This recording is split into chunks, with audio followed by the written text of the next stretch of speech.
Among the many differences between high school and college, there are a few that will take some getting used to. You'll find that you are going to have to relearn how to learn, rewire the way you approach studying, because studying and taking classes in college is quite different from studying and taking classes in high school. That being said, a lot of these skills may help any high schoolers tuning in, but don't fret, we're going to walk you through it. Hi, my name is Mohika Nagpal, and I'm here to be your study buddy in crime.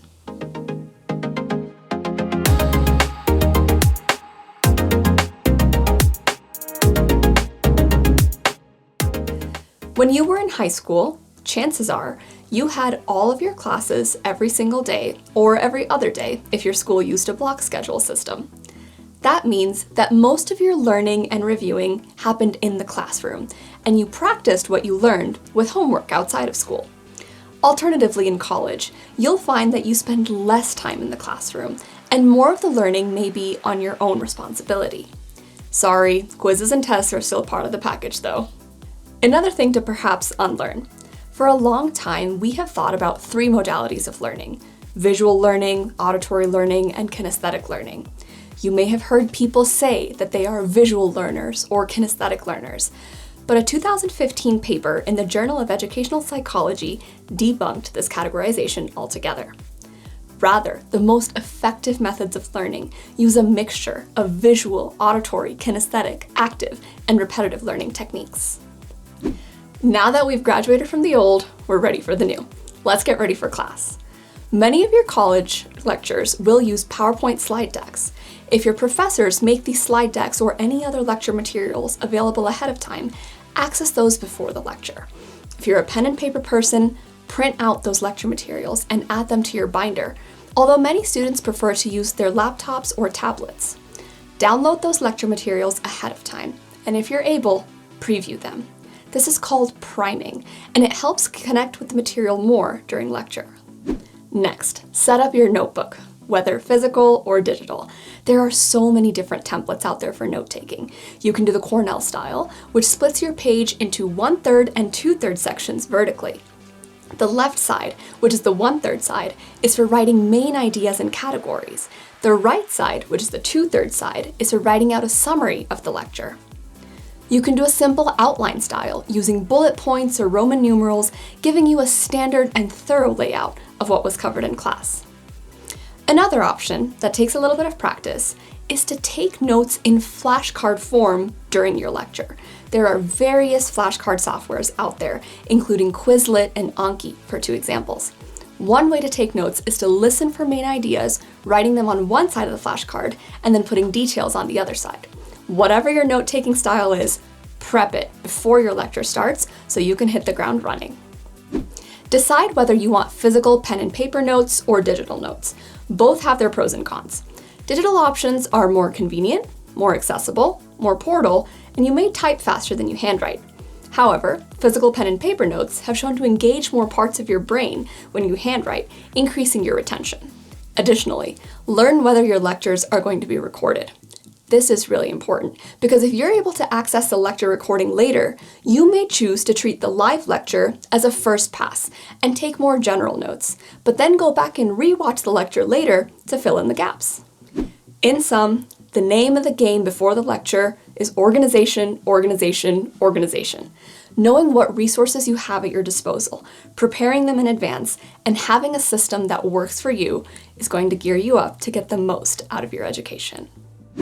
One key difference between high school and college is the amount of classroom time dedicated to learning something.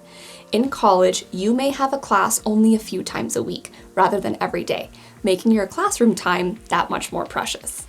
Some courses, especially the one that have a lot of students, like your basic math and science courses, offer something called section or recitation. Sections, or recitations, are opportunities for smaller groups of students to meet with a teaching assistant to review some of the main concepts from the lecture or do practice problems together. Treat these sections just as seriously as you do the main lecture. This may sound obvious, but it warrants repeating. Put distractions away when you enter your classroom or study space. Put your cell phone on silent or DND. Refrain from texting or using social media during class. Take out your headphones, and if you use your laptop or tablet during class, please only keep relevant tabs open. You may choose to sit with your friends, which is really fun, but if you feel like you may be distracted sitting next to them, you may just want to meet up afterwards. Think of it this way. If you're not going to be fully mentally present during lecture, what's the point of going? You're in college now. You are making the choice to educate yourself. You're making the choice to study your major and take this course. And much like motivating yourself to go to the gym, you can also think of it in terms of money. Unless you're on a full ride scholarship, you are paying money to be here. Respect your investment, respect your time, and respect your instructor's time. Be present and engaged. Next, take notes. Remember all the prep work we did before lecture?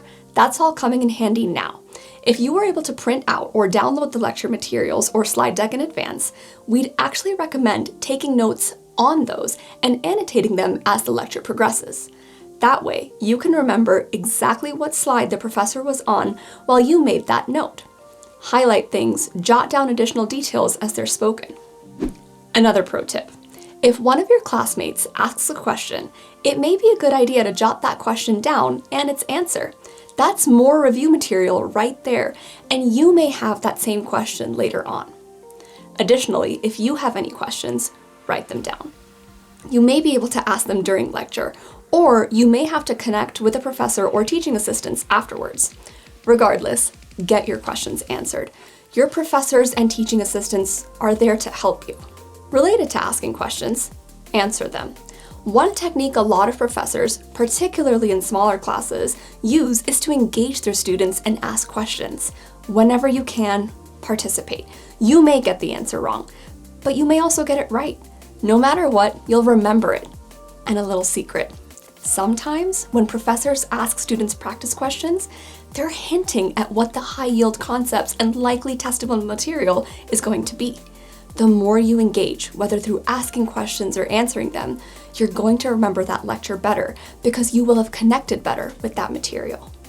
One final tip to follow during the lecture. At the end of each main topic and at the end of the lecture, write down a summary statement. What was the main takeaway from this part of the lecture? What do you understand right now?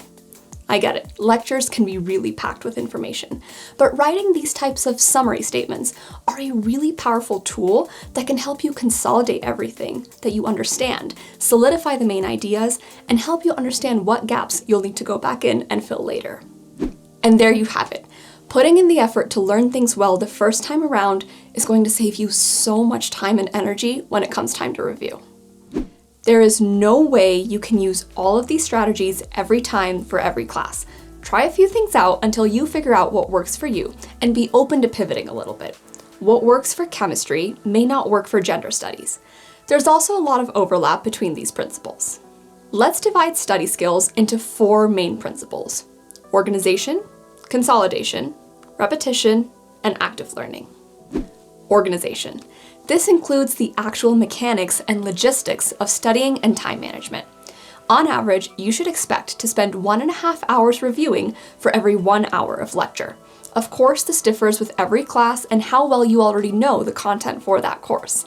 If you use a calendar, carve out approximately that much time for review. A key to staying organized is to make to-do lists and set reasonable goals for yourself. If it's a day that you have 3 classes, swim practice, and you have a shift working at the library, maybe you don't get as much review on that day. And that's okay. Focus on the time-sensitive stuff. This is a marathon, not a sprint. Find 2 to 3 spaces that you like to study in. Make sure they're well lit, clean, and free of major distractions. Check out different libraries, student lounges, cafes, and study spaces in your area. Also designate a space in your room to study for those long nights when you'd rather stay home. If you're living in an apartment or a house, one recommendation is to study in a different room than you sleep. Having a separation can really help your brain draw distinctions between study time and rest time. If you live in a dorm room, that may be less possible, but do your best. Finally, breaks.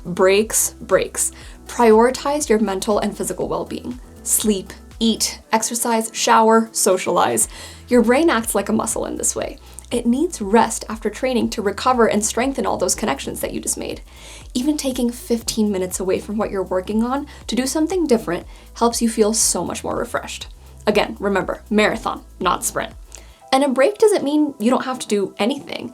If anything, mindlessly scrolling through Instagram may not actually help you feel very energized. Take a screen break if you can. Talk to your neighbor, stretch, go outside, or pair chores with a break.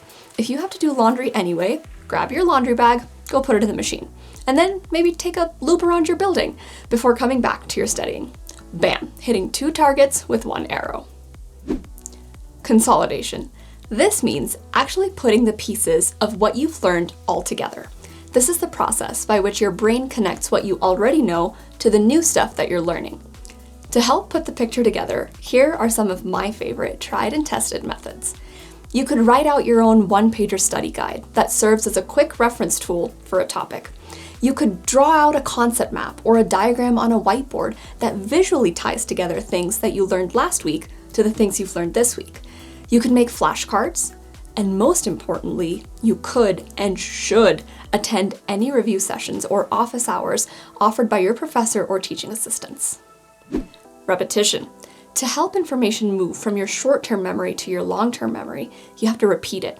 Think about it. Remember when you had to learn all the 50 states and capitals in school?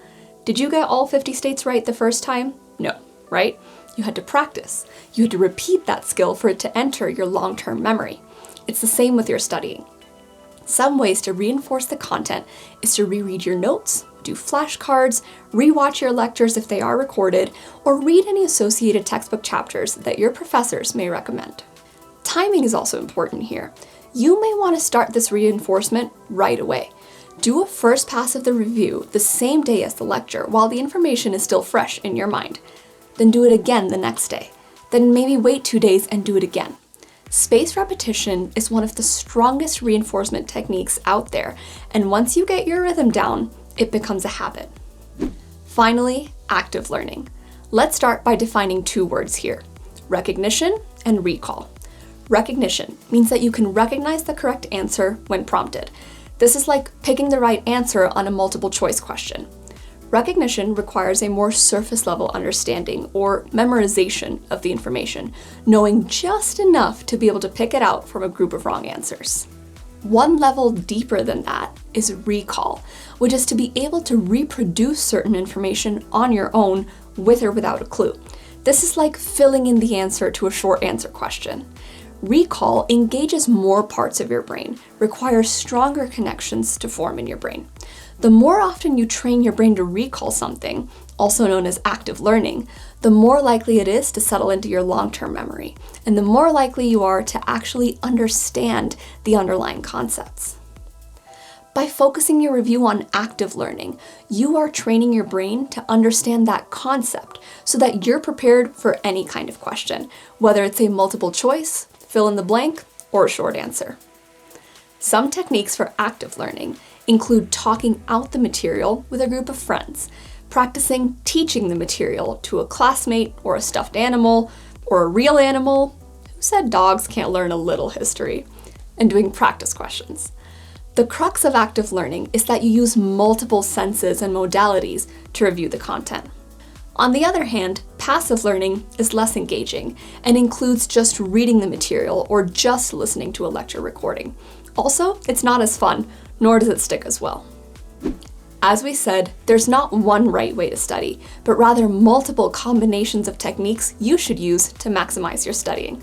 Studying is an art that you have to learn, but with the right tools, you'll be smooth sailing through your classes.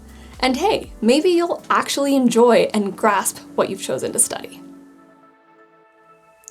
Organization, consolidation, repetition, and active learning will bring your study skills to the next level. We hope you found this video helpful. If you have any questions, let us know in the comments below. Be sure to like and share this video. Take care!